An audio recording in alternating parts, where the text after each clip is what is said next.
আমার আম্মু উতাইরে সামনে ধাক্কাতে উতা ফেলাইছে পিছনে।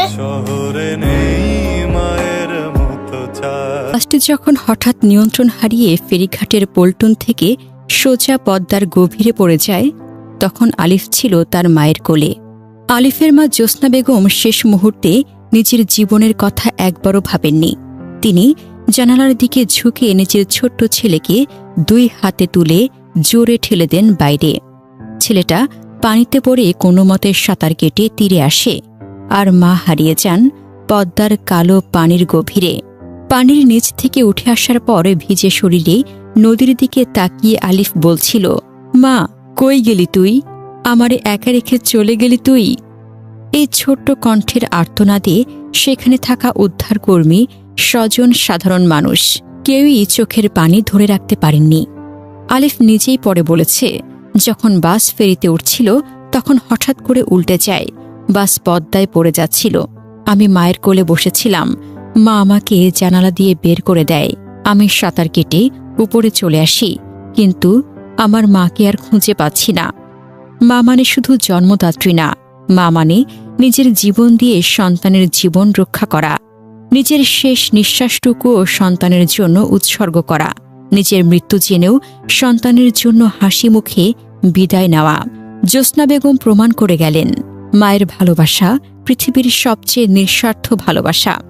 একজন মা নিজের মৃত্যু মেনে নিতে পারে, কিন্তু সন্তানের মৃত্যু না।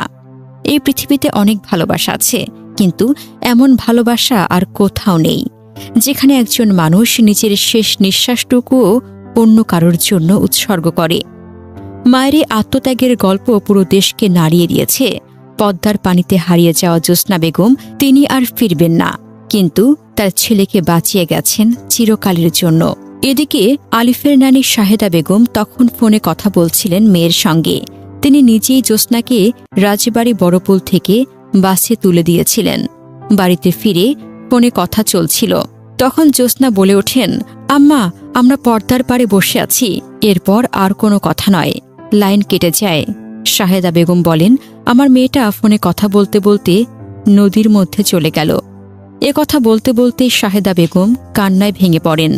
জ্যোৎস্না ছিলেন একজন সাধারণ গার্মেন্টস কর্মী, স্বামী সন্তান নিয়ে সংসার চালাতেন। ছেলেকে মানুষ করার স্বপ্ন ছিল তার, সেই স্বপ্নকে বাঁচাতে নিজের জীবন উৎসর্গ করলেন তিনি। জানা যায়, বাসটি দৌলদিয়া ঘাটে এসে ফেরিতে ওঠার অপেক্ষায় ছিল। ফেরি আসামাত্র বাসটির সামনে এগোতে শুরু করে।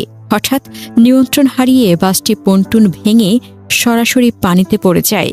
কিছু সূত্র বলছে, একটি ছোট্ট ফেরি পন্টুনে ধাক্কা দিলে বাসটি অস্থির হয়ে নদীতে ঢুকে পড়ে।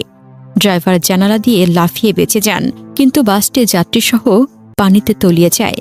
বাসটি প্রায় 30 ফুট গভীর পানিতে ডুবে যায়। এই ঘাটে ফেরিতে ওঠার সময় প্রায় যানবাহন নিয়ন্ত্রণ হারায়, কারণ পন্টুনের ঢালু রাস্তা, ভিড় ও ফেরির ধাক্কা। এবারের দুর্ঘটনাও একই কারণে ঘটেছে বলে প্রাথমিক তদন্তে উঠে এসেছে। দৌলদিয়া পাটুরিয়া নৌরুট বাংলাদেশের অন্যতম ব্যস্ত ফেরিঘাট। ঈদের সময় যাত্রীর চাপ অসহ্য হয়, পন্টুনের অবকাঠামো দুর্বল, ফেরি চলাচল অসমন্বিত, ড্রাইভারদের অসতর্কতা ও হেলপারদের অদক্ষতা, এসব কারণে এখানে দুর্ঘটনা নিয়মিত ঘটে। এবারের ঘটনায় ড্রাইভার হেলপারকে গাড়ি চালানোর দায়িত্ব দিয়ে নেমে যাওয়ার অভিযোগও উঠেছে। এই দুর্ঘটনা আবারও প্রমাণ করল, দৌলদিয়া ঘাটের নিরাপত্তা ব্যবস্থা, পন্টুনের অবকাঠামো ও ফেরি চলাচলের নিয়মকানুন আরও কঠোরভাবে পর্যালোচনা করা দরকার। প্রতিবছর ঈদের আগে ও পরে এখানে যাত্রীর চাপ বাড়ে, কিন্তু নিরাপত্তা বাড়ে না।